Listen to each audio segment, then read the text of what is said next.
untuk memberikan tausiahnya kepada kita semua ibu-ibu jemaah Majlis Muslimah Andalusia. Tafadhol Ustadz Kasif, Masya Allah. Bismillahirrahmanirrahim. Uhayyikum bitahiyatil Islam wa tahiyati ahli jannah. Assalamualaikum warahmatullahi wabarakatuh. Innal hamdalillah nahmaduhu wa nasta'inuhu wa na'udzu billahi min shururi anfusina. Man yahdihillahu fala mudilla lahu wa man yudlil falan tajida lahu waliyyan mursyida. Asyhadu an la ilaha illallah wahdahu la syarika lahu wa asyhadu anna Muhammadan abduhu wa rasuluhu wa safiyuhu wa khaliluhu. Allahumma fasalli wa sallim wa barik wa an'im wa zid ala sayyidina Muhammadin wa ala alihi wa sahbihi ajma'in. Amma ba'du, usikum wa nafsi bitaqwallah.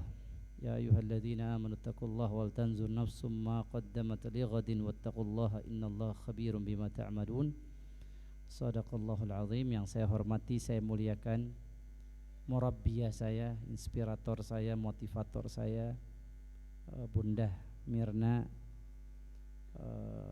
Ustazah Doktor yang saya banggakan. Semoga Allah Subhanahu wa taala selalu memberikan kesehatan kepada beliau lahir batin, dan Allah selalu bahagiakan beliau dunia akhirat. Allah berikan jannah bila hisabin wala su'al, tanpa hisab, tanpa pertanyaan, insyaallah, amin. Dan juga bapak-bapaknya enggak ada ya, ibu-ibu yang saya sangat banggakan, ibu manusia-manusia yang dimuliakan Allah, manusia-manusia yang disayang Allah, manusia-manusia yang dicinta Allah. Pasti, ini sebuah kepastian, ibu ini pasti disayang Allah, ibu pasti dicintai Allah. Kenapa saya berani mengatakan ini? Karena Nabi SAW bersabda, man yuridillahi bihi khairan yufaqqihu fiddin. Siapa saja yang dikehendaki Allah dapat kebaikan, pasti orang itu ingin menambah ilmu agama. Jadi ciri orang disayang Allah, hari-harinya ingin menambah ilmu agama. Gak ingin tiktokan, gak ingin instagraman, gak ingin arisanan, gak ingin nonton sinetron ya, tapi orang yang pasti dapat kebaikan dari Allah, hari-harinya diisi dengan menambah ilmu agama. Sudah, ibu orang yang disayang Allah. Maka jangan pernah luntur semangat belajar agama ini, karena syaitan tidak ingin kita masuk surga, karena syaitan gak mau kita disayang Allah, karena syaitan gak mau kita dicinta Allah. Setan akan berusaha kita masuk neraka, setan akan berusaha kita jadi teman-teman mereka. Dengan apa? Membuat kita malas menuntut ilmu. Ya, makanya kita berdoa sama Allah Subhanahu wa taala agar selalu istiqomah di jalan Allah. Ketika Ummu Salamah istri Nabi SAW ditanya, "Ya Ummu Salamah, ma aktsaru du'ain Nabi fi baitih?" Apa doa yang paling banyak Nabi baca ketika Nabi di rumah? Nabi kalau di rumah tuh doanya apa yang paling banyak? Kira-kira doa apa, Bu? Doa minta kawin lagi? Doa minta anak lagi? Enggak. Doanya bukan macam-macam. Nabi ternyata cuma paling banyak, mayoritas doa yang Nabi baca dalam rumahnya apa? Oh, kata Ummu Salamah, Nabi selalu baca, ya muqallibal qulub tsabbit qalbi ala dinik. Subhanallah. Nabi yang pasti masuk surga, Bu. Ya, Nabi takut hatinya tergelincir, ya, jadi malas beribadah. Nabi ingin selalu konsisten dan kalau bisa meningkat, terus meningkat semangat beribadah. Ya muqallibal qulub, karena hati itu diambil dari bahasa Arab al-qalbu. Al-qalbu itu kalau ibu buka kamus namanya Lisanul Arab, kamus bahasa Arab, artinya syai'un yataqallab, sesuatu yang mudah terbolak-balik. Makanya dinamakan Allah hati. Hati dinamakan al-qalbu. Kenapa? Karena mudah terbolak-balik. Hari ini bisa rajin, besok males. Hari ini sholat tahajud, besok ketiduran. Ya, hari ini taat sama suami, besok salah dikit langsung dimarah-marahin. Ya. Wah, hari ini bisa romantis sama suami, ya. suami salah ucap dikit ya, atau ke rumah ibunya ya, lama ke rumah ibunya lupa pulang ke rumah langsung dimarah-marahi. Nah, makanya syai ya takallab, gampang dibolak-balik sama Allah. Makanya jangan lupa baca doa tadi. Apa enggak doanya, Bu? Apa? Sering dibaca enggak? Jujur, sering dibaca enggak? Jarang. Ibu baca. Luar biasa. Ibu, saya izin minum boleh? Ibu minumnya mana? Nggak dikasih minum. Besok saya nyumbang 3 kardus. Insyaallah. Ibu Mirna minta nomor rekening. Mesti minum dong. Ya, bismillahirrahmanirrahim. Ibu yang dimuliakan Allah, ibu juga inisiatif. Kalau lihat pengajian nggak ada air, wah Ustazah, Bunda Mirna, saya yang ngasih air. Biar peluang amal soleh surga kita dapat. Jadi hal yang terkecil sebenarnya. Ya, kita ngomongin surga kejauhan. Ya, besar sesuatu yang besar, sesuatu yang kecil bisa memasukkan seseorang dalam surga. Nah, insyaallah. Ibu yang saya muliakan, yang saya hormati, saya ingin semua kita mengkaji Al-Qur'anul Karim, surat Ibrahim ayat 37. Siapa di sini? Tadi saya lihat ngaji Al-Qur'an ya, ngaji tajwid, Masya Allah, belajar tajwid, belajar Al-Qur'an ya, Masya Allah.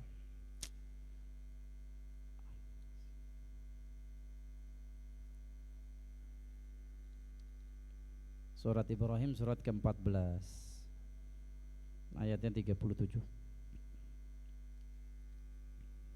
Siapa yang mau dapat amal soleh, 1 huruf 10 kebaikan dari Allah.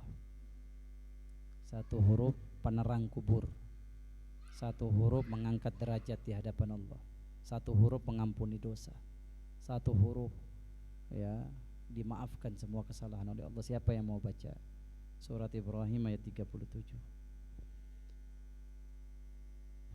Ibu, kayaknya dulu rame Bunda Mirna, kayaknya sampai sana-sana. Berkurang. Tadi nggak baca ya muqallibal qulub. Ini yang nggak hadir ya nggak baca. Ya, siapa yang mau baca dapat 1 huruf 10 kebaikan. Ya. Kata Utsman bin Affan, lau tahurat qulubukum masyabi'at min kalamir rahman. Ibu kalau mau tahu hati saya, hati ibu ini bersih apa enggak, caranya gampang kata Utsman bin Affan. Gimana mendeteksi orang hatinya bersih? Bisa enggak kita mendeteksi orang hatinya bersih apa enggak? Bisa enggak? Siapa bilang? Kita bisa deteksi orang itu hatinya bersih apa enggak? Utsman bin Affan apa yang dia katakan? Kalau hati kamu bersih, kamu enggak akan puas baca Al-Quran. Jadi hati kita ini bersih, kita bisa deteksi. Kalau enggak pernah kenyang baca Al-Quran, terus pengen baca Quran terus. Sehari ini baca 1 lembar, besok 2 lembar. Aduh 2 lembar kurang ya Allah, kurang, pengen 3 lembar. Itu kata Utsman bin Affan, kalau hati kalian bersih, kalian tidak akan puas baca Al-Quran. Jadi kalau orang udah baca Quran 1 lembar aja udah ngantuk, hati-hati nih. Ya, 1 ayat udah nggak mau baca lagi ayat kedua, hati-hati. Jadi orang yang hatinya bersih, hatinya nggak pernah merasa kenyang baca Quran. Selalu lapar terus, pengen terus, kurang terus. Ini kata Utsman bin Affan. Siapa yang mau baca nih? Surat Ibrahim ayat 37. Siapa di sini yang hatinya bersih? Siapa yang hatinya bersih? Jangan takut salah. Jangan takut salah. Sama, saya di sini juga belajar. Saya datang ke sini bukan buat ngajar tujuannya, demi Allah. Tujuannya saya belajar untuk memperbaiki diri di hadapan Allah Azza wa Jalla. Ya. Bacanya bareng deh, bareng. A'udzu billahi minasy syaithanir rajim.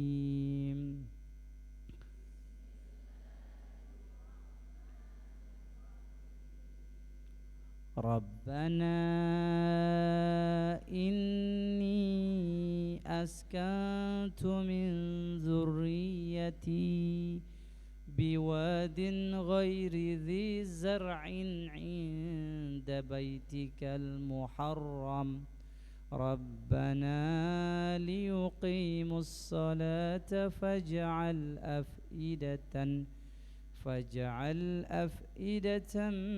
من الناس تهوي إليهم وارزقهم من الثمرات لعلهم يشكرون. Sadaqallahul Azim. Rabbana, ya Ibu, kalau Ibu ingin berdoa sama Allah, Ibu bisa manggil Rabbi, Tuhanku Allah. Rabb itu artinya pencipta, pengatur, pemelihara. Rabbul Ka'bah, Tuhannya Ka'bah, pemilik. Rabb yang memiliki saya, yang memiliki semua yang ada dalam hidup saya itu Allah Azza wa Jalla. Rabbana, ini adalah doa Nabi Ibrahim alaihissalam. Allah abadikan. Kok bisa-bisanya doa Nabi Ibrahim diabadikan dalam Al-Quran, yang dibaca umat Nabi Muhammad sampai hari kiamat? Kenapa? Siapa yang tahu jawabannya? Kenapa banyak doa Nabi Ibrahim diabadikan Allah dalam Al-Quran? Nah, nanti surat Ibrahim ayat 40-nya juga, ya, itu juga doanya Nabi Ibrahim alaihissalam. Ya, doa Nabi Ibrahim dari ayat 37 sampai 40. Ya. Kenapa, Bu? Karena Nabi Ibrahim ini adalah Abul Anbiya, bapaknya para nabi. Nabi Ibrahim punya anak 2. Siapa aja nama anak Nabi Ibrahim? Nabi Ibrahim ini, Ibu, tidak punya anak ketika menikah dengan Siti Sarah. Ya, tidak punya anak, 86 tahun. Ya, diceritakan ada yang mengatakan 70 tahun, riwayatnya beda-beda. Nikahlah dengan Siti Hajar, budak, seorang budak yang dimerdekakan. Ketika nikah dengan Siti Hajar, yang hamil duluan siapa? Hajar. Dapat anak namanya Ismail. Ismail itu diambil dari bahasa Ibrani, bukan bahasa Arab. Apa artinya Ismail? Ternyata Nabi Ibrahim itu ketika nikah sama Siti Sarah, doanya apa? Rabbi habli minas salihin. Ya Allah, kasih anak soleh, kasih anak soleh. Meneruskan perjuangan. Tujuannya anak bukan nanti kuliah di UI, jadi dokter menghasilkan uang, enggak. Kuliah di STAN, administrasi negara, supaya jadi wali kota, gubernur, enggak. Bukan dunia tujuannya. Jadi penerus dakwah. Nanti kalau saya wafat, ada orang nanti yang meneruskan, mengajak orang untuk menyembah Allah Azza wa Jalla, satu Tuhan Allah Azza wa Jalla. Ini perjuangannya enggak gampang, susah. Mengajak orang menuju tauhid, dinullahi wahda, agama Allah yang satu-satunya yang diridhoi Allah. Itu tujuannya. Rabbi habli minas salihin, Rabbi habli minas salihin. Dikasihnya terlebih dahulu lewat Siti Hajar. Namanya Ismail. Apa artinya Ismail? Dia bahasa Ibrani. Artinya sami Allahu du'ai. Allah telah mendengar doa saya. Itu artinya Ismail. Nah, banyak yang enggak tahu nih. Ismail itu bukan bahasa Arab, bahasa Ibrani. Sami Allahu du'ai. Allah telah mendengar doa saya. Kemudian subhanallah, disinilah awal mula konflik. Nikah duluan sama Siti Sarah, 80 tahun belum punya keturunan. Setika sama Hajar dikasih anak. Siti Sarah yang namanya wanita, punya sifat cemburu, punya sifat al-ghirah. Aduh, jadi suami saya makin sayang dong sama dia, suami saya makin cinta dong sama dia. Terus syaitan bikin was-was, syaitan bikin dia membenci Siti Hajar. Na'udzubillah min dzalik. Apa kebencian Siti Sarah ke Siti Hajar? Dilubangi 3 lubang dalam tubuh Siti Hajar. Dan inilah awal mula syariat yang dijadikan rujukan dalam syariat Nabi Muhammad SAW, umat Nabi Muhammad. Yang apa itu? Karena cemburu Bu, dia ambil ya entah itu sikin ya, sikin itu pisau atau apa, melubangi 3 lubang di tubuhnya Siti Hajar. Pernah dengar nggak cerita ini? Belum dengar? Jadi masih lanjut ceritanya apa besok aja dilanjutin? Nggak, ini tegang semua ini. Tegang semua ini. Nah, ini yang saya sampaikan, Ibu bisa buka nanti di banyak kitab tafsir para ulama, Ibnu Katsir, Zamakhsyari, Imam Al-Mawardi ya. Dilubangi tiba lubang telinga, mohon maaf, sama lubang kemaluan, khitan. Jadi khitan perempuan itu boleh apa enggak? Boleh. Ya, dengan merujuk tadi syariat Nabi Ibrahim yang belum dimansuh, belum dihapus oleh syariat Nabi Muhammad SAW. Anak saya khitan, anak saya perempuan, anak saya istri masih satu aja. Kok ibu yang ngatur ya? Ya, ibu siapa saya ya? Bercanda. Oh doan. Anak saya 4, 2 laki 2 perempuan. Yang perempuan saya khitan. Ya. Ya, untuk mengurangi nafsu syahwat dia nanti kalau sudah baligh. Ternyata tujuannya itu, subhanallah ya syariat kita. Ibu, apa yang dilakukan Siti Sarah? Dilubangi tadi ya, lubang. Jadi yang pertama kali pakai anting, ibu kalau nggak ada cemburunya Siti Sarah, ibu nggak pakai anting saya. Subhanallah, ibu nggak akan tuh beli anting, nggak laku tuh toko-toko anting. Ya, subhanallah, jadi peluang rezeki lah gitu. Ya pakai anting. Pakai anting boleh nggak? Laki-laki pakai anting boleh nggak? Nggak boleh, karena yang dilubangi telinganya bukan Nabi Ibrahim. Yang ditubangi telinganya Siti Hajar. Waduh, Nabi Ibrahim kaget nih. Pas pulang lihat istrinya lubang telinganya. Ya Allah, ini gimana nih? Siti Sarah dibakar cemburu. Dibakar api cemburu. Jadi kalau pro istri saya Bu lihat WA, ibu WA saya, ibu saya, istri saya merengut, saya marah apa enggak? Enggak boleh marah. Itu sifat dasar wanita, cemburu. Istri Rasulullah cemburu. Ini yang jarang dipahami para suami zaman now. Cemburunya seorang wanita. Jangankan istri Bu, ibu kita pun cemburu. Ibu kita sama istri kita, ibu kita cemburu. Itu yang harus kita pahami, kita maklumi. Jangan kita lawan atau kita hilangkan. Ini pasti ada dan selalu ada sampai kiamat. Sifat cemburunya wanita. Apa Nabi Ibrahim marah? Nabi Ibrahim balas Siti Sarah dipukul atau apa enggak? Nabi Ibrahim berdoa sama Allah. Gimana nih konflik rumah tangga nih? Udah seperti ini nih, sudah melukai. Ya. Apa yang terjadi? Ibu, Allah perintahkan Nabi Ibrahim bawa tuh Siti Hajar dan Ismail. Kemana bawanya? Ke Mekkah Al-Mukarramah. Ibu jangan pikir Mekkah kayak di TV sekarang. Mekkah itu Bu di zaman Nabi Ibrahim tidak ada manusia yang tinggal, nggak ada tumbuh-tumbuhan. Nabi Ibrahim diperintahkan Allah membawa Siti Hajar dan Ismail masih bayi. Itu bukan ke Karawang yang banyak berasnya, bukan ke Kalimantan yang banyak sawitnya. Tidak ada sumber daya alam. Bayangkan, tidak ada makanan di situ, tidak ada air. Tandus terkenal, satu Palestina. Ya, satu Palestina terkenal. Mekah itu kota tandus. Kalau Palestina watini wa zaitun, banyak buah tin, banyak buah zaitun. Mekah ini nggak tumbuh, ya, nggak tumbuh apapun. Makanya diabadikan Allah nih di dalam Quran surat Ibrahim 37. Udah diletakkan di Ka'bah. Dulu Ka'bah bentuknya bukan tiang Bu, nggak ada tiang-tiang begini, masih lantai. Cuma dititikin 4, 1, 2, 3, 4. Yang titikin siapa? Nabi Adam alaihissalam. Siapa yang bangun tiang Ka'bah? Nabi Ibrahim dan Nabi. Dalilnya Quran surat Al-Baqarah. Wa idh yarfa'u Ibrahimul qawaida minal bait. Allah memerintahkan Nabi Ibrahim, Ismail diangkat tiang-tiangnya. Kemudian ketika diletakkan Nabi Ibrahim meletakkan Siti Hajar, Nabi Ismail, pergi Nabi Ibrahim. Kabur, udah nggak pamitan lagi, nggak pamitan, nggak cium tangan dulu nih Siti Hajar, langsung pergi, nggak tega.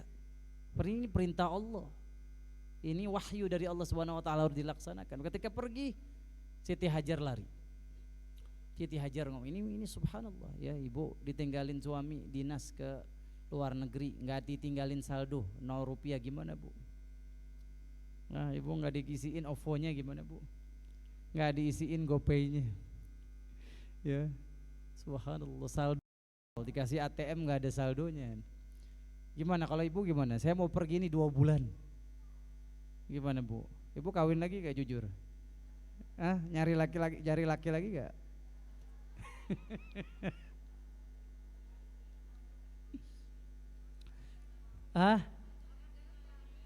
Nggak ngalamin, kalau larilah Siti Hajar, ditanya, ya aina tadhab, wahai suamiku mau kemana? Ini perbekalan cuma 3 hari 2 hari juga udah habis. Saya apalagi lagi menyusui, butuh makan banyak, butuh minum banyak. Ini cuma 2 hari selesai ini makan habis. Mau kemana? 3 kali Nabi Ibrahim berlinangan air mata, gak bisa jawab. Aina tadhab, mau kemana? Jangan ninggalin dong, jangan pergi dong. 3 kali. Nabi Ibrahim mau jawab apa nih, perintah Allah nih. Jawaban atas doa dia karena kecemburuan Siti Sarah. Baru pertanyaannya dirubah sama Siti Hajar. Waduh, ini orang ditanya nggak jawab nih, suami nggak jawab. Pertanyaannya rubah deh. Allahu amaraka hadza? Apakah Allah yang perintahkan kamu saya diletakkan di tempat ini yang tandus, tidak ada tumbuhan, tidak ada tanaman? Apa kata Nabi Ibrahim? Naam, betul. Ini istri soleha, keimanannya nggak ada yang bisa nandingin siapapun. Nisaul alamin, wanita yang diabadikan Allah Azza wa Jalla kisahnya nih dalam doa Nabi Ibrahim. Allah yang merintahinmu, ya udah, benar kata Nabi Ibrahim. Allah, kalau begitu pergi. Kenapa? Silahkan pergi. Idzan lan yudayyi'ana. Catat ibu kata-kata Siti Hajar. Jadikan ini motivasi ibu dalam menjalani kehidupan rumah tangga. Saya disuruh taat sama suami, bukan suami yang nyuruh saya taat, Allah yang nyuruh saya taat suami. Jadi Allah udah nyuruh saya, walaupun suami melakukan hal yang tidak baik, demi Allah tetap nanti Allah akan memberikan balasan buat saya yang terbaik dunia akhirat. Begitupun jawaban Siti Hajar. Idzan lan yudayyi'ana. Kalau Allah yang nyuruh dan kamu taat sama perintah Allah, Allah tidak akan menyia-nyiakan kami. Kami nggak akan ditinggalkan Allah, pasti cukup. Nggak ada makanan menurut manusia, pasti nanti ada makanan. Nggak ada duit buat menurut manusia, nanti Allah kasih duit. Ini nggak punya keyakinan wanita zaman now. Ya ada, ya maka kita mesti belajar dari Siti Hajar alaihissalam.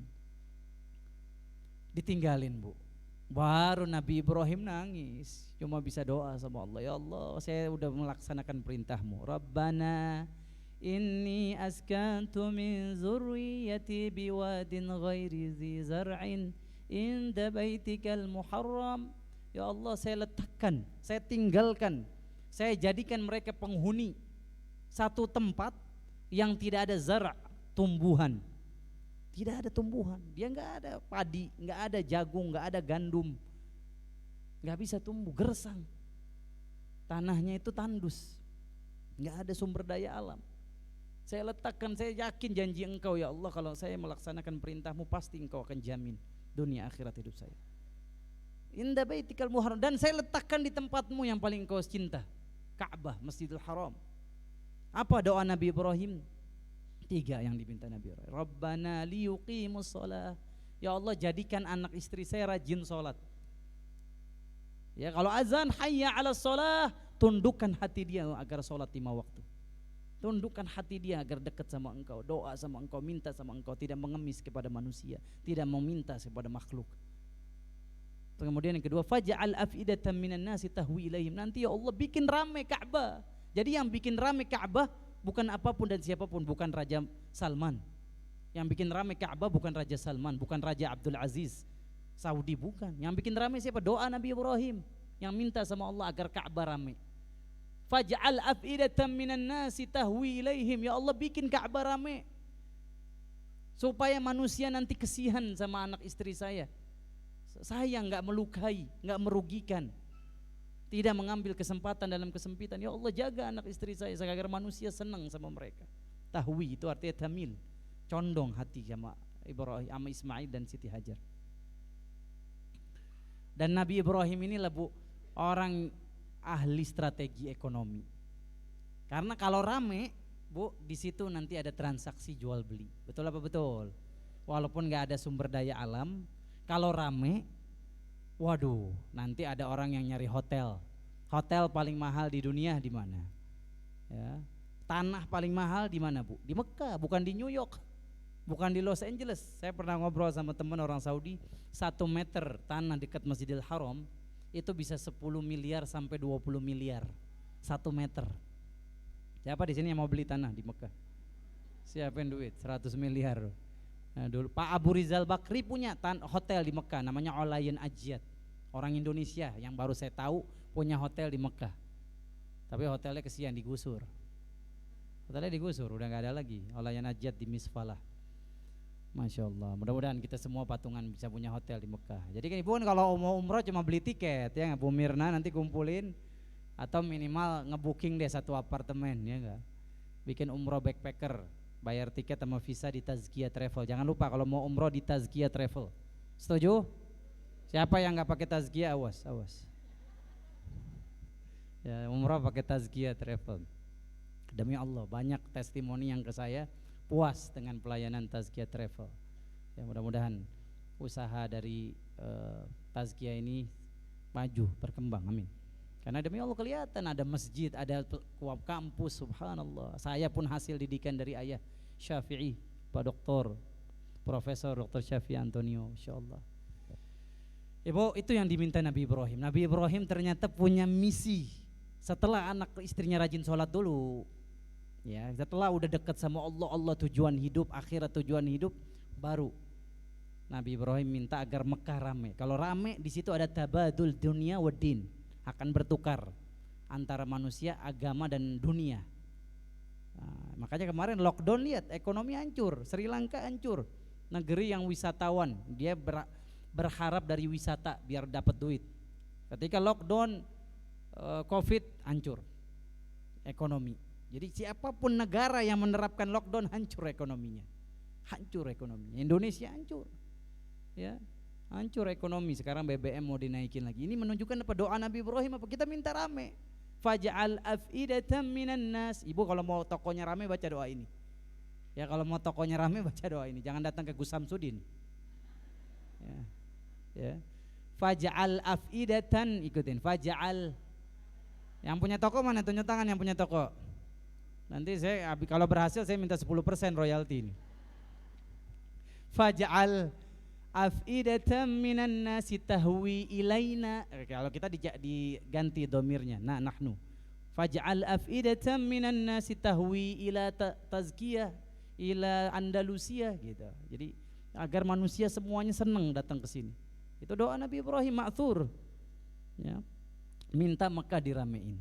Nabi Ibrahim alaihissalam. Kemudian yang ketiga, warzuqhum minas thamarati la'allahum yashkurun. Ya Allah, agar mereka dianugerahkan buah-buahan. Durian enggak ada di Mekah. Tapi ibu kalau pergi ke mal-mal di Mekah, ada durian Thailand, durian montong ada di Mekah. Semua buah-buahan ibu tinggal sebut A sampai Z ada. Apa ditanam di Mekah? Impor. Kenapa? Udah punya fulus, bisa beli apapun segalanya. Dulu sepi, nggak ada orang, nggak ada. Yang pertama ingin saya nasihati buat diri saya, kenapa negeri ini sumber daya alamnya banyak, tapi rakyatnya miskin? Saudi yang dulu belum ada sumber daya alam, tiba-tiba minyak baru ada tahun 1960-an. Minyak itu di bumi Saudi itu kaya tahun 1960-an. Ya, baru ditemuin minyak bumi. Sebelumnya apa? Miskin, minum susu onta. Ya, makan kurma, itu aja kehidupan mereka. Subhanallah, Allah kasih keberkahan. Kenapa? Yang pertama nih penduduk Saudi, kita nggak bisa pungkiri, mereka rajin sholat 5 waktu. Subuhnya di masjid, zuhur di masjid. Kita satu masjid subuhnya ramai kayak Jumatan, ramai se-Indonesia. Satu masjid di Indonesia subuhnya kayak Jumatan ramai sampai jalanan. Masjid di mana tuh? Di mana? Tahu nggak? Jogokarian. Saya udah tausiah di sana, diminta Ustadz Jazir. Subuhnya saya kaget, emak-emak 4:30 subuh, emak-emak udah jam 4 di masjid. Bapak-bapak naik sepeda. Nangis saya nggak ketemu di Jakarta, saya bilang sama Ustadz Jazir. Di Jakarta satu saf aja udah alhamdulillah. Ini di Jogja heboh se-Indonesia. Orang pada belajar manajemen masjid sama beliau. Kan aneh, harusnya yang ramai seluruh Indonesia. Indonesia ini ada lebih dari 30.000 masjid mungkin ya. Ada 100.000 masjid mungkin. Mestinya setiap masjid subuhnya kayak Jumatan jumlahnya. Saya mau nanya, ibu bangunin gak anak sholat subuh di masjid? Jujur. Enggak apa-apa, saya juga sama, anak saya juga masih kecil ya. Bu, ternyata resep Mekah bisa kaya raya itu sholatnya dijaga di masjid 5 waktu, di Masjidil Haram. Ada askarnya, dibikin sama pemerintah Saudi, askar haya amar ma'ruf nahi mungkar, isinya ulama sama polisi berangkulan. Ya, kalau di sini gimana? Di penjara. Salah ngomong dikit di penjara. Ya enggak? Dibilangnya Covid, karena Covid di penjara. Ya, dia bikin kerumunan konser 17 Agustus joget-joget ojo bandingke. Di penjara enggak? Ya. Tuh pahlawan nangis tuh, Bu. Masya Allah, yang merdekakan Indonesia Habib Ali Kuitang ya, Bung Karno 3 hari di situ. Ya, masjidnya Masya Allah. Itu kalau ulama lihat, ya Allah 17-an malah joget-jogetan, nangis. Diperdekakan dengan darah, dengan air mata. Ya, dengan luar biasa perjuangan nyawa pahlawan, bukan di doa di Taman Makam Pahlawan Kalibata 17 Agustus yuk semuanya mengheningkan cipta. Ingat jasa para ulama. Ingat nggak nama-nama ulama? Nah, ingat nggak nama-nama pahlawan? Nggak ingat. Coba ingat nggak nama BTS? Ingat nggak film Layangan Putus? Ingat. Giliran yang pahlawannya nggak diingat. Ibu yang dimuliakan Allah Azza wa Jalla, saya kadang-kadang suka miris. 6.30 ibu anak ibu sekolah. Lonceng sekolah berbunyi, dring. Jam 6 ibu udah sibuk. Karena rumah sekolahnya deket, wah sibuk. Sibuk bangunin anak, ayo nak sok sekolah nak. Tapi 4.30 pernah nggak kita sibuk? Saya ini nasihat buat diri saya juga. Ya, yang punya amanah 4 anak. Kelak saya ditanya sama Allah. Kullukum ra'in wa kullukum mas'uliyah an ra'iyatih. Kamu akan ditanya tentang kepemimpinan kamu, anak kamu, istri kamu. Pernah nggak nyuruh anak kita sholat? Apakah nyuruh anak kita untuk pukul-pukul dulu, gebukin dia? Enggak, itu bukan syariat Islam.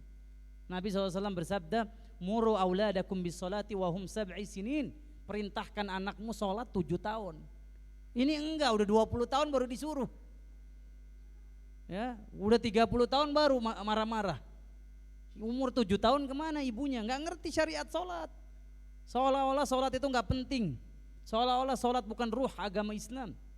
Padahal as-sholat imad, tiangnya Islam. Siapa yang menegakkan sholat, dia menegakkan Islam. Meruntuhkan, enggak sholat, hancurkan Islam. Sholat adalah amal yang pertama kali ditanya nanti pada hari kiamat. Awwalu ma yuhasabu bihil abdu yaumal qiyamah as-sholat. Wa in saluhat saluhal amalu kulluh, wa in fasadat fasadal amalu kulluh. Ustaz, saya haji tapi enggak sholat, haji mardud. Saya sedekah, bangun masjid, bangun pesantren, enggak sholat, haba'an mansura, bagaikan debu yang berterbangan. Sholat yang bagus, rapi, disiplin, mengakibatkan semua amalan bagus, rapi. Sholatnya rusak, amalan lain rusak. Sholat tonggak penentu amal kita benar atau salah. Sholat. Nabi SAW wafat. Ketika detik-detik menjelang wafat beliau, apa Nabi menyebut nama istrinya? Apa Nabi menyebut amal-amal lain? Enggak, Nabi sebut sholat. As-sholah, as-sholah, wahai umat Islam, jangan tinggalin sholat. Wahai umat Islam, peduli sama sholat. Wahai umat Islam, jadikan sholat terpenting dalam kehidupanmu. Itu kata Nabi kita Muhammad SAW. Kita lihat umat Islam sekarang di Indonesia. Masjid dibangun dengan biaya miliaran, tapi yang sholat berapa gelintir, berapa gelincir. Na'udzubillahimin. Berapa orang yang sholat di masjid? Satu RW berapa kartu keluarga muslim? Satu RT berapa keluarga muslim? Pernah nggak kita ngajak ke pintu-pintu sholat? Makanya luar biasa. Ini yang paling penting. Kenapa bisa kaya Mekah Al-Mukarramah? Ternyata the secret, rahasianya ada di surat Ibrahim ayat 30. Doanya Nabi Ibrahim. Salat satu bangsa kalau rajin salat pasti kaya. Kaya dunia, kaya akhirat. Kalau dia udah nggak salat, ikatan dia sama Allah udah nggak ada, jangan harap keberkahan hidup dia. Indonesia negara kaya, siapa bilang Ustadz nggak kaya? Lihat pejabat-pejabatnya bisa beli mobil, ya nggak, bisa beli rumah. Lihat utangnya berapa? 7.000 triliun. Jadi orang yang nggak sholat utangnya pasti banyak. Tapi kalau mau utangnya lunas, sholatnya 5 waktu jaga. Ini janji Allah Subhanahu Wa Taala. Allah berfirman, Rasulullah SAW bersabda, "Man kanatid dunya hammuhu, ja'alallahu faqran baina ainaihi." Siapa yang menjadikan dunia tujuan hidupnya, hidupnya pasti fakir, miskin. Kurang aja dia. Udah punya tas satu, aduh kayaknya kurang tas satu. Pengen beli tas dua. Udah dapat kerudung 1 biji, alhamdulillah. Ya kurang nih, lihat yang lain lebih bagus, dibikin kurang sama Allah, dimiskinkan hatinya sama Allah. Orang yang menjadikan dunia tujuan hidupnya. Tapi kalau Allah, wa man kanatil akhiratu hammahu, ja'alallahu ghinan fi qalbi. Siapa yang menjadikan akhirat tujuan hidupnya, ibadah sebagai tujuan hidupnya, Allah pasti jadikan kekayaan di hatinya. Hatinya pasti kaya, nggak akan miskin, cukup. Alhamdulillah punya mobil tahun 98. Alhamdulillah. Ada saudara saya yang pakai motor. Yang punya motor alhamdulillah, saya masih bisa dikasih kaki, bisa jalan kaki. Naik Jaklingko gratis sama Pak Anies Baswedan. Jalan kaki naik Jaklingko Bu gratis. Para gubernur pertama yang gratisin transportasi. Mesti punya kaki. Alhamdulillah. Yang punya kaki alhamdulillah. Ada saudara kita yang gak punya kaki. Saya waktu jalan-jalan Bu sama sahabat saya ke Rawamangun, Jakarta Timur, ada seorang bapak badannya cuma setengah. Ini ibu nanti bisa ke sana juga untuk bersyukur atas nikmat Allah. Badannya yang bergerak cuma setengah. Habis ketabrak, yang nabrak lari. Ya Allah. Akhirnya dioperasi, sempat koma. Selama berapa minggu dia koma. Allah Azza wa Jalla anugerahkan hidup lagi dalam keadaan tubuhnya setengah. Subhanallah. Apa yang terjadi Bu? Dia masih dagang tebu. Dia gak mau ngemis, gak mau minta, itu yang bikin saya nangis. Saya punya Instagram Bu, isi DM-nya apa, Ustadz saya punya utang, lunasin dong utang saya. Ustadz saya punya minjem duit dong, Ustadz minta duit dong. Subhanallah. Ini setengah badannya doang yang berfungsi, tapi gak mau dia mengemis sama makhluk. Di situ saya jatuh air mata. Saya bilang Pak gimana dagangannya? Alhamdulillah sehari omset 300.000, lebih kaya daripada orang yang sempurna badannya. Kenapa? Hatinya kaya. Hatinya dikayakan Allah Subhanahu wa taala. Jadi wa man kanatil akhirah hammahu ja'alallahu ghinan fi qalbi wa atadhu dunya wa hiya raqimah. Justru dunia nanti datangin dia. Lihat Utsman bin Affan, pengen miskin, semua hartanya disedekahin biar miskin. Biar nanti gak ada hisab hari kiamat, dapat lagi duit lebih banyak, dagangannya lebih laku, orang nyari barangnya. Terus Abdurrahman bin Auf pengen miskin. Ya, diceritakan dia jual kurma busuk sama Raja Yaman yang kena virus, obatnya cuma kurma busuk. Kurma busuk itu didapat dari mana? Dia ngebantu petani Madinah yang gagal panen. Karena kena hama, kurmanya busuk, dibeli sama Abdurrahman bin Auf. Udah deh, saya beli semuanya. Biar enggak ada yang susah orang Madinah. 2 bulan ditunggu di gudang ditaruh, Raja Yaman nanya, "Berapa harganya?" "Oh, kalau hari biasa sekilo cuma 10.000. Ini Raja Yaman beli kurma kamu 1 kilo 100.000. Kali berapa ribu ton. Diborong sama Raja Yaman. Pengen miskin, malah Allah kasih kekayaan terus. Walaupun dia gak menginginkan, jumlahnya dia gak kepengen 1 triliun, tapi Allah kasih 1 triliun. Karena apa? Akhirat menjadi tujuan hidup dia. Makanya begitupun negeri ini Bu, kalau mau lolos dari kefakiran, kemiskinan, Ibu demi Allah, negeri kita gak layak jadi TKI. Negeri kita gak layak jadi TKW. Ibu tahu mereka disiksa sama majikannya. Padahal negeri yang dia pijak dilahirkan di situ, negeri yang paling kaya di dunia. Apa yang gak ada di Indonesia? Emas, Freeport, kelapa sawit, tambang, batu bara, nikel terbesar di dunia ada di Sulawesi. Gak layak mereka jadi pembantu di negeri orang. Ya, 100 juta negeri masyarakat kita itu dinyatakan oleh PBB ada di ambang kemiskinan. karena mendapatkan pendapatan 1 bulan ini kurang dari 1 juta rupiah. Kenapa? Why? Question mark terbesar. Sekarang tugas saya ibu, jadikan surat Ibrahim 37 nafas kehidupan bangsa ini. Ayo bangsa ini ingat sama Allah, sholat.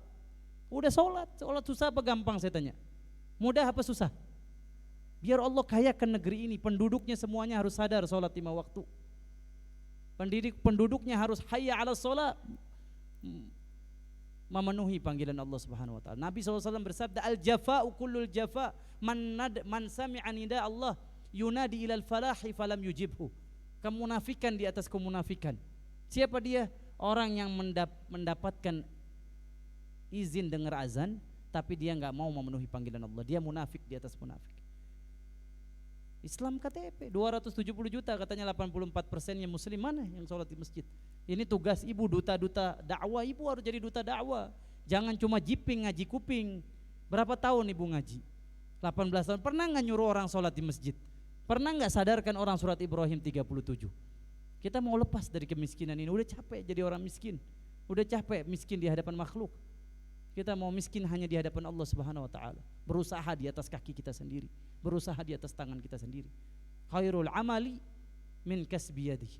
Nabi SAW bersabda, sebaik-baik kerjaan itu dari hasil kerja keras tangan kita. Kalau sholat nggak mungkin miskin. Kalau sholat nggak mungkin merasa butuh sama makhluk. Hanya butuh kepada Allah Subhanahu wa taala. Ini PR kita. Kemudian yang terakhir, gimana caranya agar anak kita rajin sholat? Amalkan juga surat Ibrahim ayat ke-40. Surat Ibrahim ayat ke-40. Ada seorang ustazah, dia pernah bercerita, satu saat dia nih ngajar ngaji privat ke rumah orang kaya di Jakarta. Ketika dia lagi ngajar ngaji, udah jam 12 siang, anaknya sibuk main game. Ini orang kaya ini bu, anaknya sibuk main game, main Mobile Legend. Main apa bu? Main apa lagi bu? Anaknya suka main apa? PUBG. Oh apa? Main apa lagi bu? Zepeto ya? Main apa lagi bu anaknya? Cucu nggak tahu main apa ya? Main Tetris. Main game. Disuruh sholat, nak sholat. Udah jam 12 ada ustazah, mama malu. Kamu nggak sholat? Sebentar mah lagi nanggung. Sebentar mah lagi. Sampai jam 1. Sampai akhirnya itu anaknya di depan ustazah ditampar. Pak, sakit luar biasa. Langsung anaknya ke kamar nangis. Waduh, tuh lihat ustazah, saya suruh sholat setengah mati. Saya suruh sholat susahnya minta ampun. Akhirnya ustazah ini pulang ke rumah. Berapa lama kemudian ini orang kaya ini pengen mampir ke rumah ustazah ini. Dia mampir. Ketika dia mampir, jam 12 zuhur, setengah 12 putrinya ustazah udah menghamparkan sajadah, ambil air wudu, siap-siap mau sholat zuhur. Kaget orang kaya ini. Ustazah, saya suruh anak saya luar biasa susahnya, sulitnya, tapi ustazah belum azan anak udah siapin hamparan sajadah, mengambil air wudu. Luar biasa. Apa amalannya ustazah? Mau tahu bu? Mau tahu bu? Mau tahu nggak bu? Mau tahu aja, mau tahu banget. Kita akan tahu setelah pesan-pesan berikut ini. Saya, kata dia, waktu hamil, kata ustazah ini, selalu ngamalin surat Ibrahim ayat 40. Saya amalin tuh bu. Ketika saya punya dititipkan janin, tadi ada yang hamil tuh minta foto sama saya biar anaknya hidungnya sama kayak saya. Bu jangan kayak saya, nanti suami marah bu. Oh nggak mirip suami. Ibu, selama di janin selalu saya amalkan. Gak pernah saya putus, ribuan kali saya baca tiap hari. Ikutin sama-sama barangnya. Rabbi ja'alni muqimas salati wa min zurriyati Rabbana wa taqabbal du'a. Itu doa, itu selesai. Dia nggak minta anaknya kuliah dimanapun, jadi orang bagaimanapun dalam hal dunia, enggak. Anak saya rajin sholat, ya Allah jadikan saya rajin sholat, anak cucu saya mendirikan sholat 5 waktu. Rabbana terima doa, ini aja ya Allah. Karena kalau udah sholat dia akan punya dunia, dia akan punya segalanya. Kalaupun jadi dokter dia akan jadi dokter amanah. Kalau dia jadi pejabat yang tidak korupsi. Kalaupun dia nanti jadi apapun, dia akan selalu ingat Allah Azza wa Jalla. Kenapa? Ikatan. Salat itu artinya solah, dari kata sila, tali, hubungan. Kalau dia hubungannya sama Allah putus, segalanya dia nggak akan punya, karena dia sudah meninggalkan pemilik dunia dan akhirat, Allah Azza wa Jalla. Salat penghubung antara kita dan Allah. Jadi bahaya orang yang nggak salat ini, luar biasa. Ancamannya apa? Bisa kafir. Bisa kafir. Siapa yang bilang? Nabi Muhammad, bukan saya sallallahu alaihi wasallam. Nabi mengatakan al farqu baini wa baina syirki wal kufri tarkus shalah. Perbedaan antara saya, kata Nabi Muhammad, dan orang kafir, orang musyrik, ketika dia meninggalkan sholat. Jadi kalau meninggalkan sholat dua, bisa jadi dia orang musyrik, bisa jadi orang kafir. Tapi para ulama menjabarkan. Di sini juga kita nggak boleh gampang kafirin orang. Di sini para ulama menjabarkan. Kafirnya ini kalau yang pertama dia menganggap hukum sholat tidak wajib, dia kafir.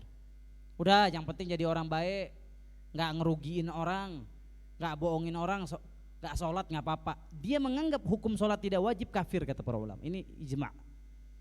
Tapi yang kedua, kalau dia tahawunan, males, sholat wajib tapi males, masih nonton sinetron, masih ini para ulama belum mengkafirkan. Ya, jadi kita juga jangan berani ngafirin orang, karena ada dua hukumnya kata para ulama. Oke, ini saja yang bisa saya sampaikan.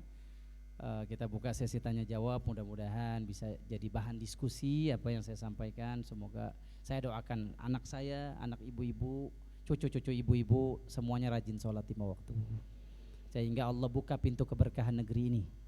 Ya, negeri ini harus kaya, negeri ini harus kaya raya. Nanti 2024 Pilpres jangan salah milih, pilih presiden yang takut Allah, pilih presiden yang sayang umat Islam, amin, yang sayang sama rakyat, insyaallah, amin ya rabbal alamin. Ya, saya bukan orang partai, saya bukan orang politik, kita nggak ngomongin politik. Tapi kalau mendoakan dapat pemimpin baik, boleh nggak? Nabi berdoa, Allahumma la tusallit alaina man la yakhafuka wa la yarhamuna. Ya Allah, jangan berikan kami pemimpin, ini doa Nabi. Jangan berikan kami pemimpin yang tidak takut kepada Engkau dan tidak sayang kepada rakyat, kepada umat. Ini doa Nabi. Jadi boleh kita doa minta pemimpin yang baik. Ya, minta suami yang baik. Siapa di sini yang belum nikah? Saya doain dapat suami yang soleh. Namanya soleh. Soleh. Insyaallah. Kalau mau dapat suami, baca doa Rabbi la tazarni fardan wa anta khairul warisin, atau Rabbana hablana min azwajina wa dzurriyyati, surat Al-Furqan ayat 74. Ya. Doa sama Allah, minta suami yang soleh, jangan suami yang kaya. Ya, ibu tahu di Madura? Di Madura, siapa di sini orang Madura? Ada orang Madura? Ustadznya tadi orang Madura. Beres, kabar. Ada satu kiai cerita sama saya di Madura, di beberapa pesantren di sana, kalau mau nguji menantu bukan ditanya dulu gajinya berapa. Ya, datang nih, saya mau nanya ibu, kalau ada menantu satu pakai Mercy, nggak bisa baca Quran, masih Iqra 1. Yang satu naik sepeda ontel tapi hafiz 30 juz, mana yang dipilih jadi mantu? Hah? Walaupun sepeda ontel, yang Mercy nggak apa-apa. Wah, luar biasa. Saya mau ngelamar anak ibu kalau gitu.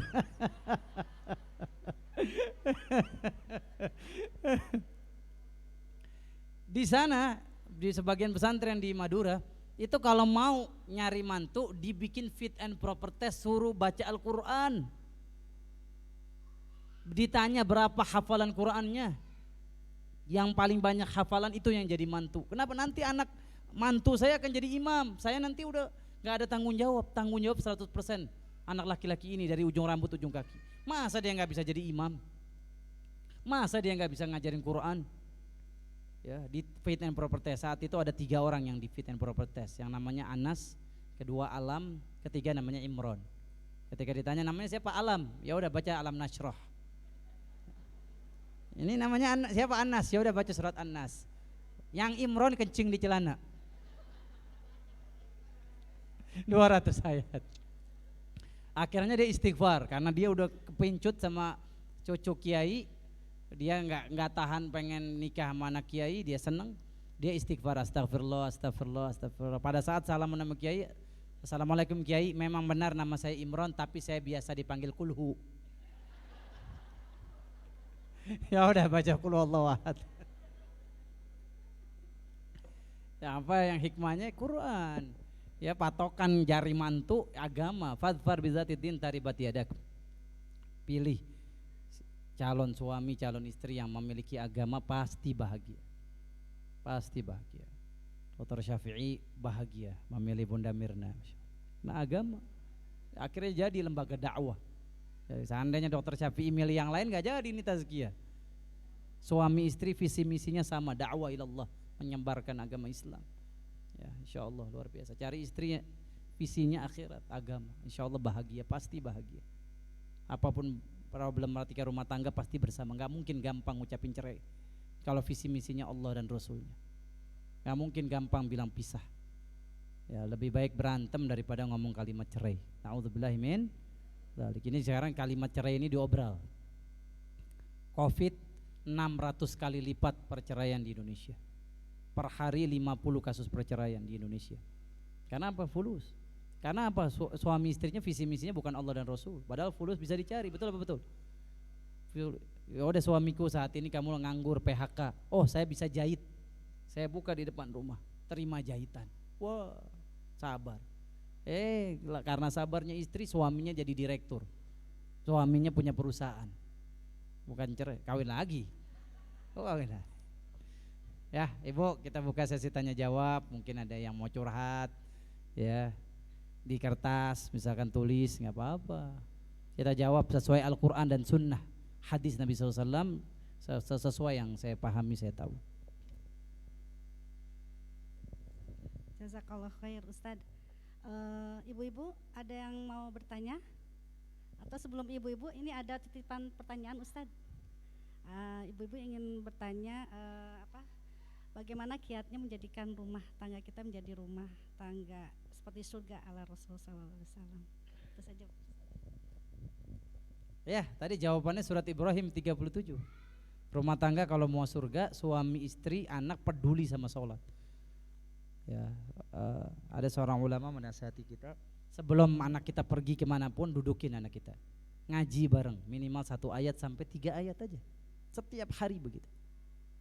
Saya, Bu, kalau mau nganterin anak saya sekolah di Al-Wildan di Cipinang, ya, sebelum ke sekolah, nak, minimal baca Al-Ikhlas, Al-Falaq, An-Nas.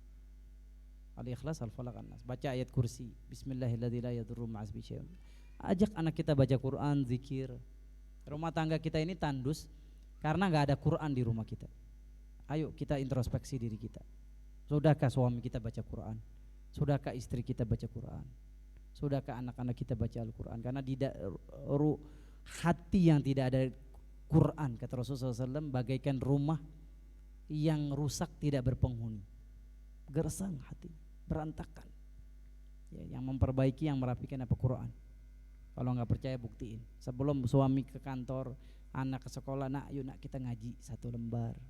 Nanti ibu akan ngerasa rumah ibu bagaikan surga, insyaallah.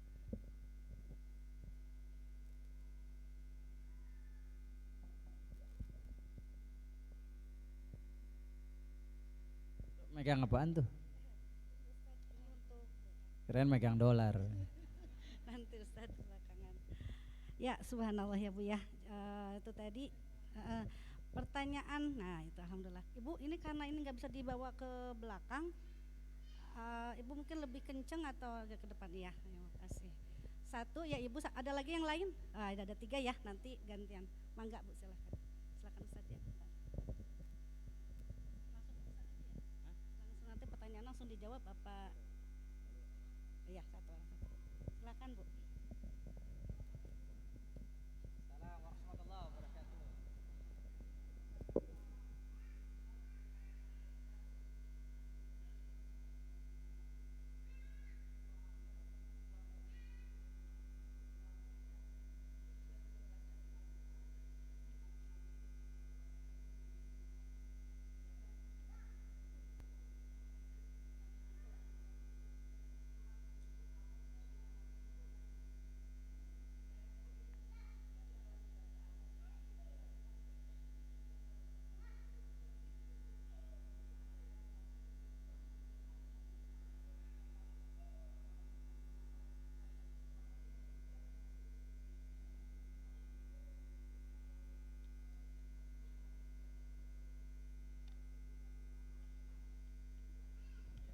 Masya Allah, ini pertanyaan Ibu bagus banget ya, luar biasa. Kita sering dengar kata sholat. Sholat ini nggak hanya dilakukan oleh Nabi Muhammad SAW, tapi dilakukan oleh seluruh Nabi. Seluruh Nabi kita ya, dari Nabi Adam sampai Rasulullah SAW. Rasul itu berjumlah 313 Rasul ya, yang tercatat dalam Al-Quran 25. Seluruhnya sholat. Seluruhnya sholat. Kemudian sholatnya sebentuk seperti apa? Wah, ini luar biasa. Ibu, jawabannya ada di dalam hadis Nabi. Nabi bersabda SAW, "Shollu kama ra'aitumuni usolli." Nah, ibu sholatnya sesuai dengan yang Nabi contohkan sholat. Jadi kita nggak diperintahkan mencontoh sholatnya Nabi Ibrahim. Kita nggak disuruh mencontoh sholatnya Nabi Nuh, Nabi Adam, enggak. Jadi jangan memusingkan diri kita dengan sesuatu yang kita tidak diperintahkan. Kita hanya diperintahkan, ibu, dari takbiratul ihram sampai salam sudah gak sholatnya sesuai Nabi Muhammad. Cara sujud, ada ibu-ibu mohon maaf lahir batin, sujudnya kayak begini. Kelihatan gak nih? Mau lihat yang berdiri boleh berdiri. Ada ibu-ibu saya lihat sholatnya gak kayak Nabi Muhammad. Nah, sholatnya begini.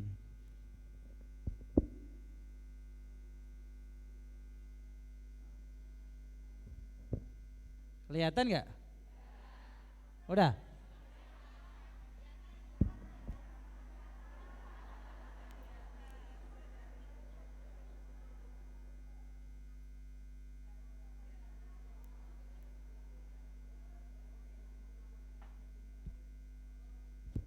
Ibu, ini sholat yang diharamkan. Nabi SAW bersabda, "La tabruk kama yabrukul ba'ir." Jangan engkau sujud seperti sujudnya unta.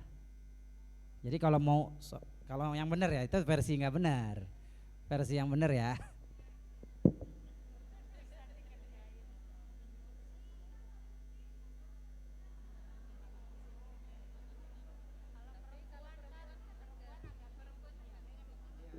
Ya. Jadi sampai ada domba yang bisa masuk dalam sujudnya Rasulullah. Ya. Ya. Laki perempuan, ini kesalahan. Ya, kesalahan. Kalau perempuan laki, ya, gitu ibu ya. Ini laki dan perempuan sama. Syariat sholat nggak ada yang bedanya antara laki dan perempuan. Ya, sifat sholat Nabi nggak ada. Sifat sholat Nabi lin nisa, sifat sholat Nabi lirijal nggak ada. Ibu kalau baca sifat sholat Nabi ya buat laki dan perempuan. Ya bunda. Jadi jangan kita dipusingkan dengan sholatnya para nabi. Kenapa? Karena perintah sholat ala Nabi Muhammad banyak yang kita nggak pahami. Ya, ini yang pertama. Kemudian itu yang jawaban dari saya. Tapi kalau kekurang ilmuwan saya, nanti saya cari literasi bagaimana sholat para nabi terdahulu. Terima kasih ibu ngasih saya PR. Tapi sibukkan diri dengan memahami sholat ala Nabi Muhammad SAW. Karena itu yang diperintahkan. Itu yang akan ditanya kelak pada hari kiamat. Sholat ala Nabi Muhammad SAW. Bukan